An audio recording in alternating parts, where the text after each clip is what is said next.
Om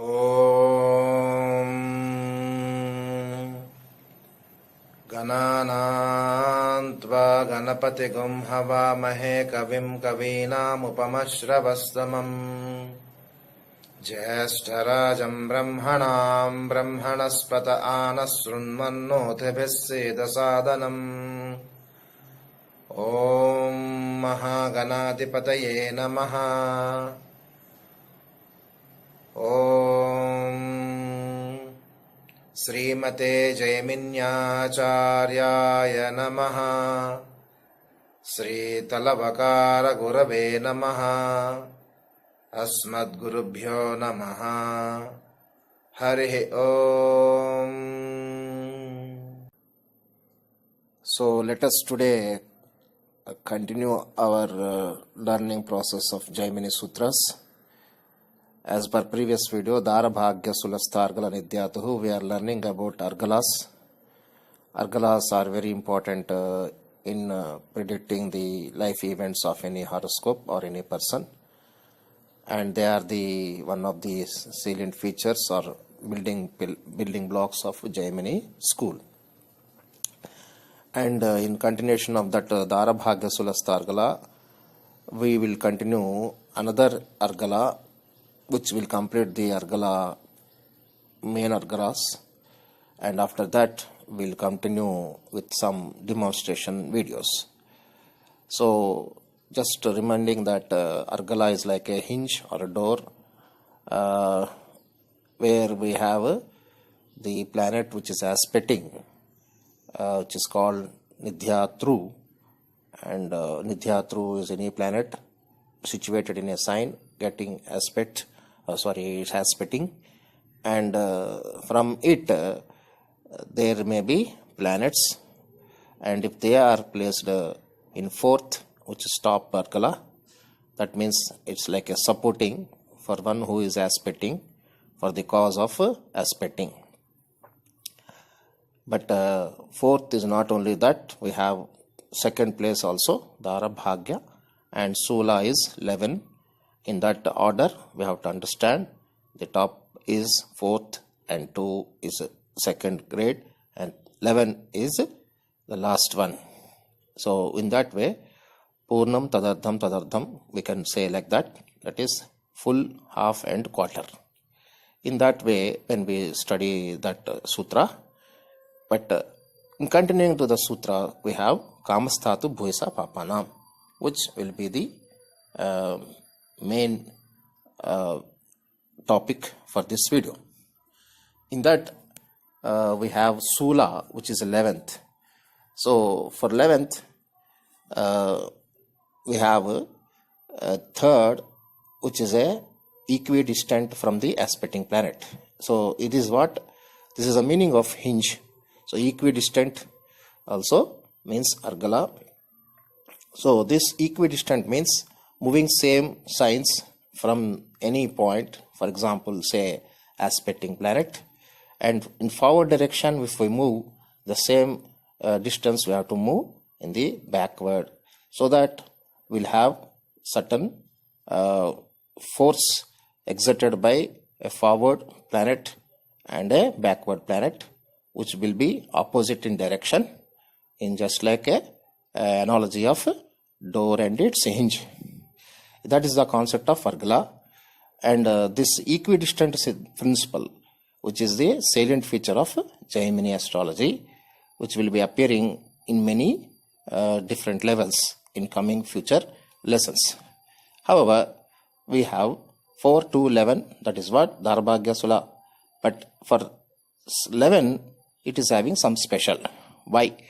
Because 4 and 2 lie within 1 and 7 axis, whereas 11 crosses the 1-7 axis.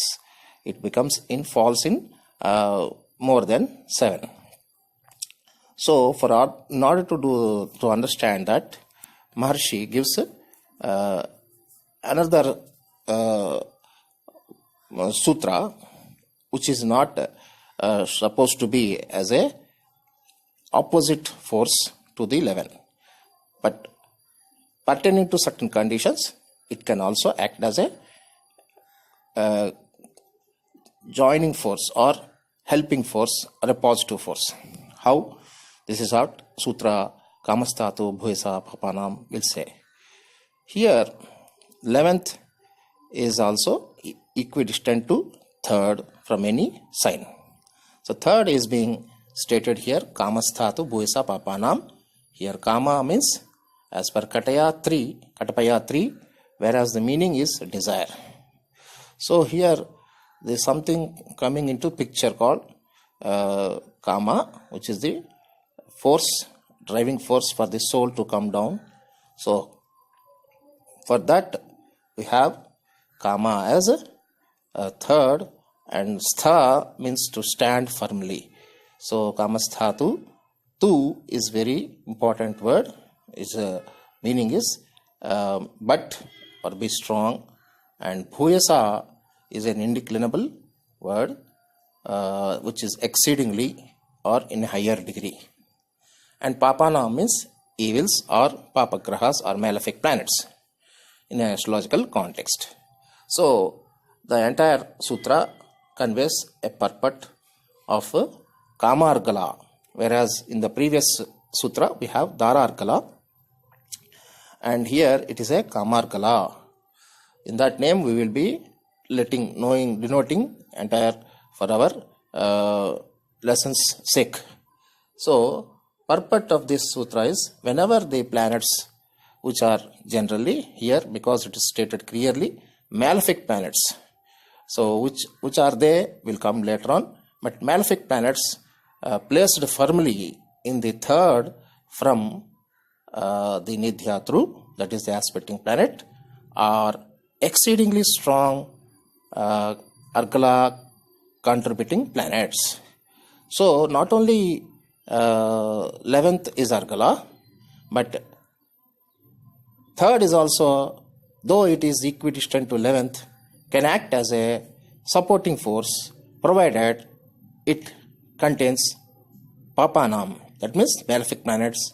And because it's Papanam plural word, we should have more than 2. So more than 2 is a condition. So more than 2 or more than here are the condition to be, it has to act as a contributing force. If they are not more than 2 planets, that is more than 2 malefic planets, then 3rd will be ceasing to or stopping to act as a supporting force. Instead of that, it acts like a reverse force, which will come later on, which is a Virodha Argala, will come later, that in the next Bhat Sutra. Here we have very important things to be noting as per Jaimini school. And 2 is a very strong implication or the hidden meaning of the sutra. At the same time, Bhuyasa is also a very important thing to be noted down. However, Kamastha and Papanam, though a very straightforwardly we can easily understand, but 2 and Bhuyasa will convey the real meaning of this sutra.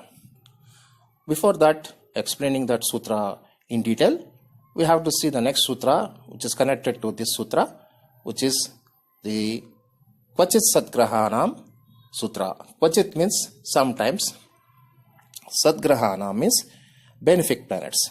So earlier sutra Kamastha Bhuyasa Papanam has involving papagrahas, that is malefic planets, whereas this sutra also gives about what if there are subhagrahas, that is benefic planets. For that, this sutra also tells some important conditions which ultimately the Kama Argala can operate as a supportive or helping force. So sometimes at what occasions we will be coming to know in a demonstrative way, but however the meaning of this sutra is sometimes even benefic planets in 3rd from the Nidhya through can become a strong Argala planets. So Argala generally is a supporting for whatever the cause of the planet which is aspecting.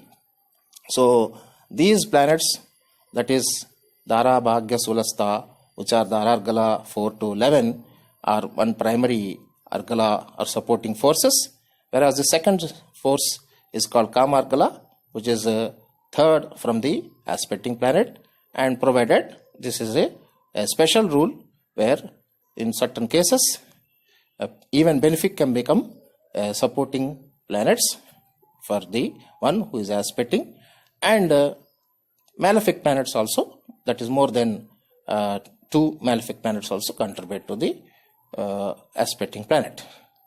So this sutra, which is the Kvachit Sadgrahanam, is not available in any available material which is being preserved by our parampara. Let us have these two in detail so that we can understand the basics of this Jaimini school, without which we cannot even think about predicting any life events of a native. So let us go to the meaning of these two. So let us have some detailed understanding. We have to note that two important features of Jaimini school through these two sutras. One is Papa, that is malefic, and Shubha or Sadgrahanam. Sad is a word for Shubha, Sadgrahanam. So that is malefics and benefics. In order to know malefic and benefic, first we should know about what is Graha, that is planet. What is planet? Graha. So the meaning of Graha generally is anything that absorbs or seizes the in general, but in astronomical or astrological context, that which seizes Jyoti or light is called Graham. So in this context, we have to understand the sutra, at least in the primitive level.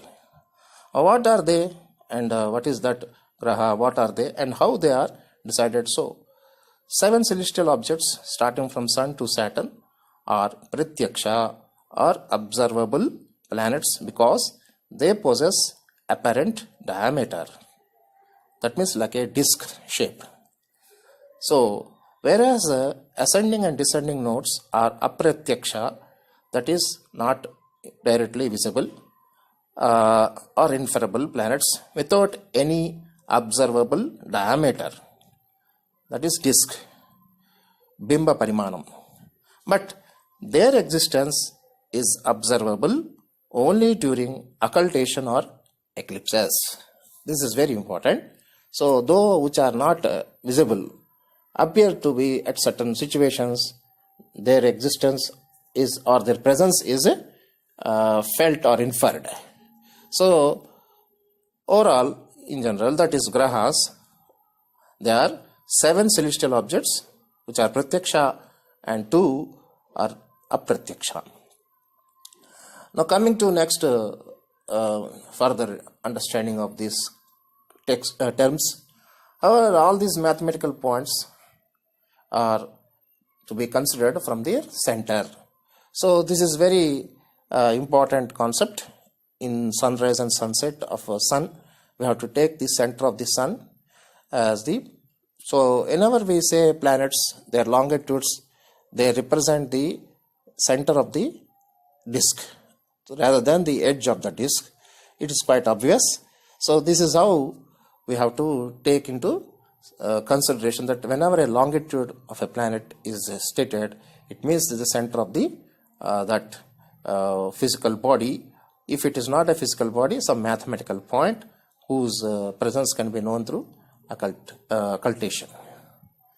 In addition to nodes, Mandi, which is also a mathematical point, is considered occasionally, which will be coming later on stages. We will be knowing them properly. But for the time being, it is enough to know that celestial objects, Sun to Saturn, are pratyaksha, directly visible, and ascending nodes, which are mathematical points, which are the actually intersection of the disks of ecliptic whenever the moon moves from north to south or south to north of the ecliptic. So those 2 points are quite opposite to each other, 180 degrees, and they are called nodes. And whenever the moon crosses from south of ecliptic to north, it is called ascending, and which is called Rahu. Whenever moon crosses from north to south, of the ecliptic is called descending node called Ketu. So how many are there? Already we have said, but in Jaimini school they are in 10 total.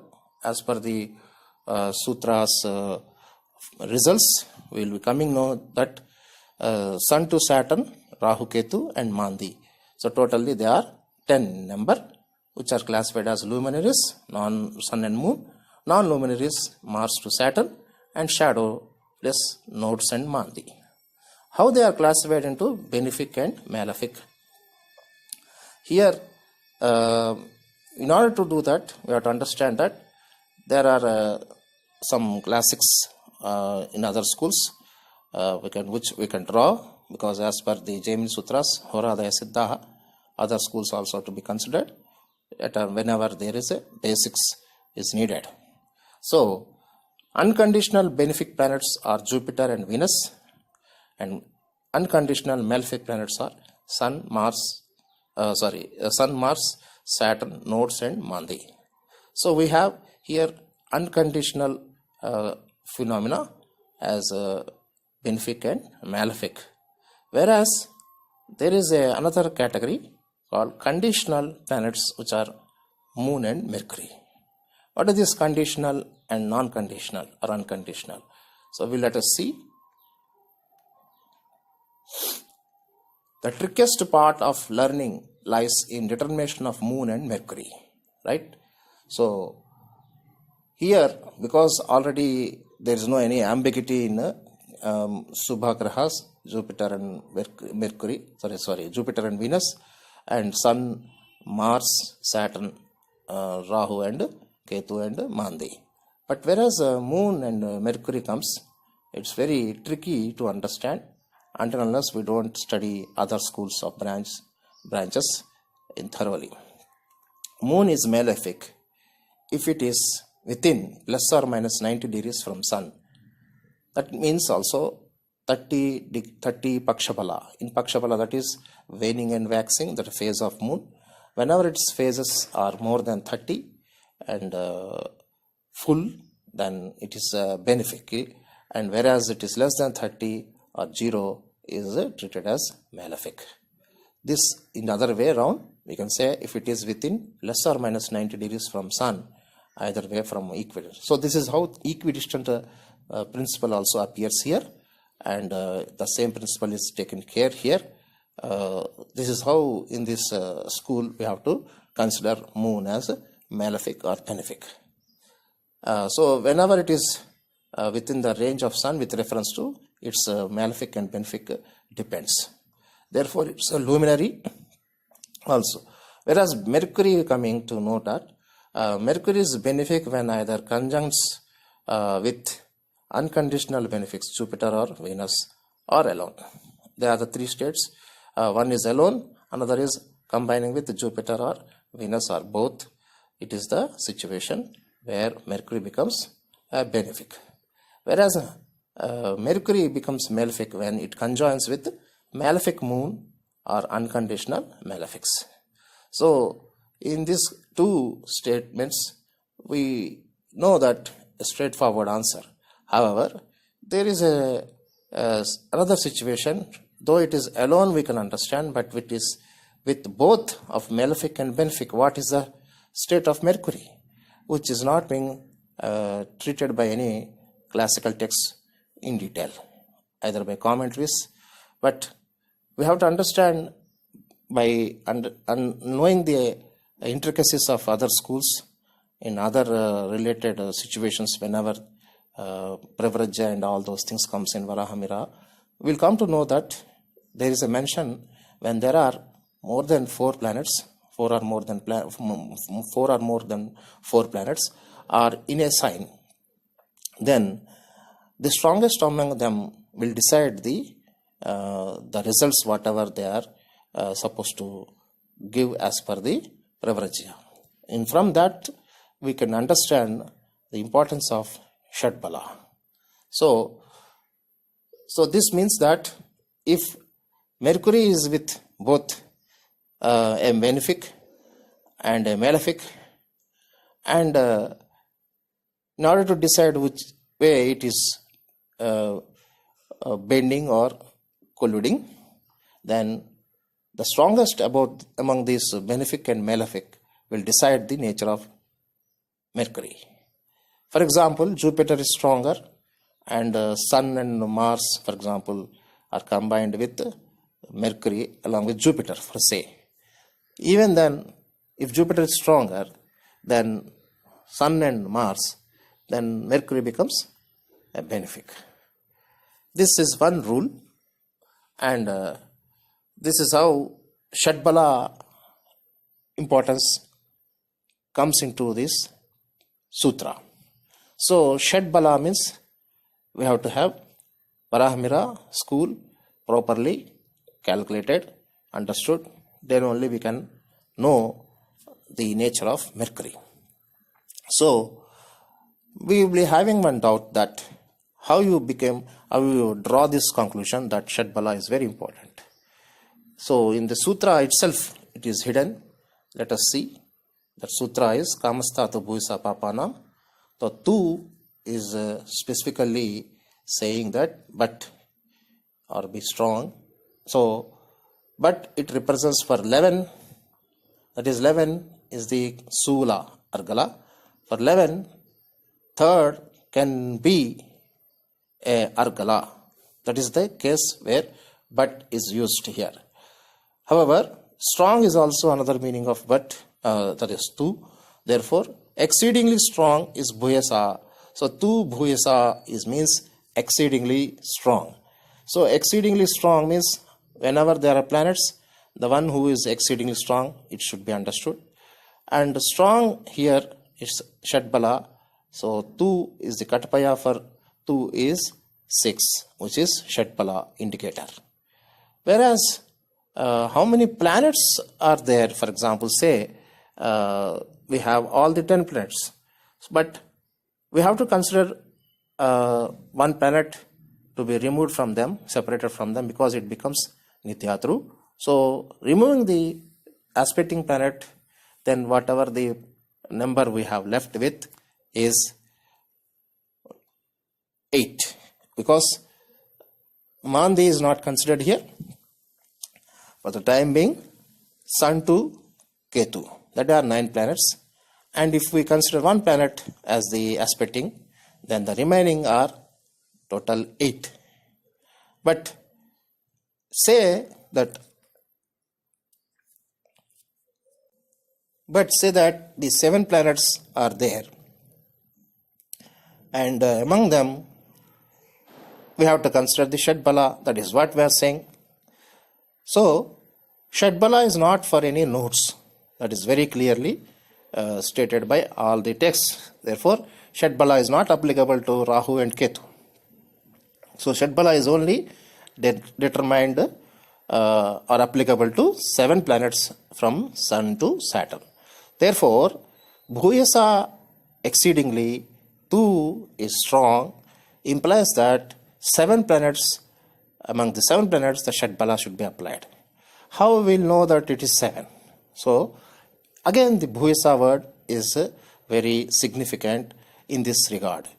Bhuyasa by Katapaya is 714, which is an integral multiple of 7.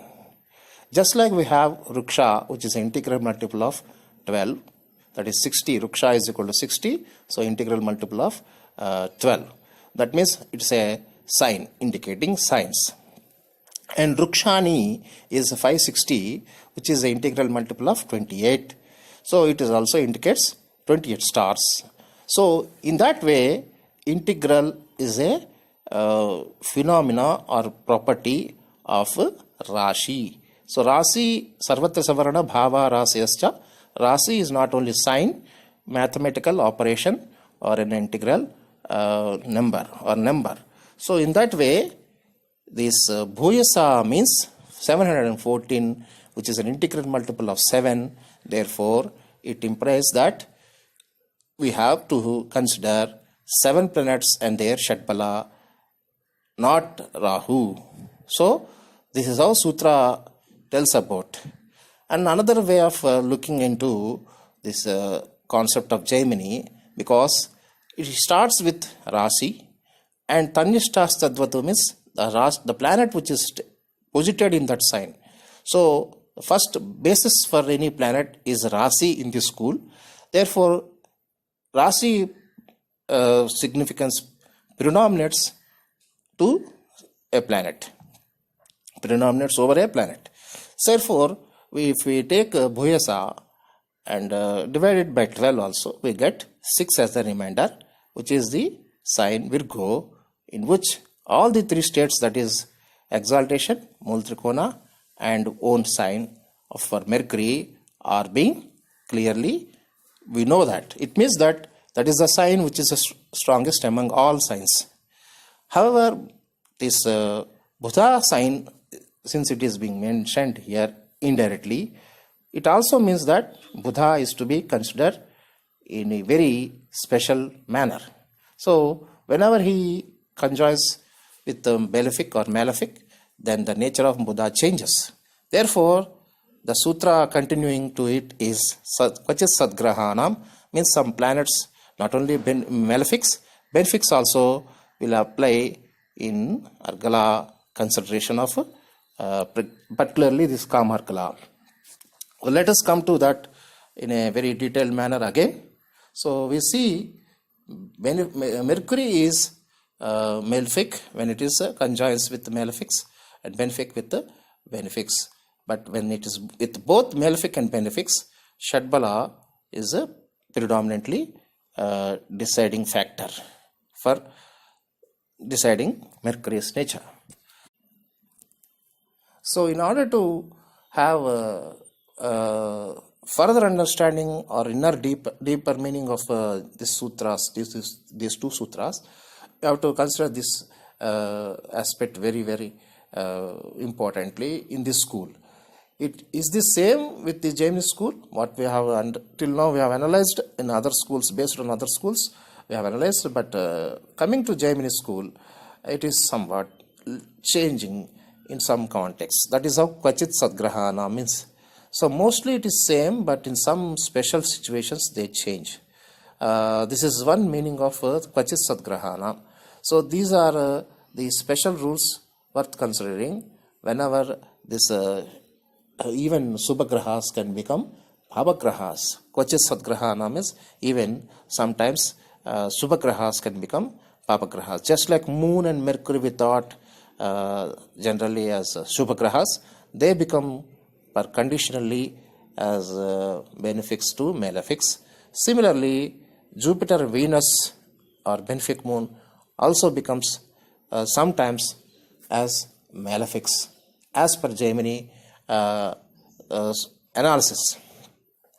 So, in order to know that what are the conditions, if Jupiter and Venus and Moon are squeezed or nipitita by Rahu, they become malefics. What is this nipitita?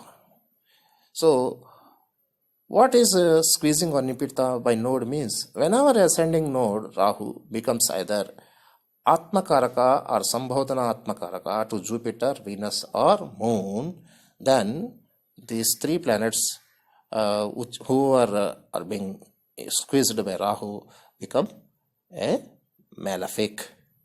If any of these become ascendant lord and Rahu follows by degrees, not necessarily an Atmakaraka, then also they become malefics.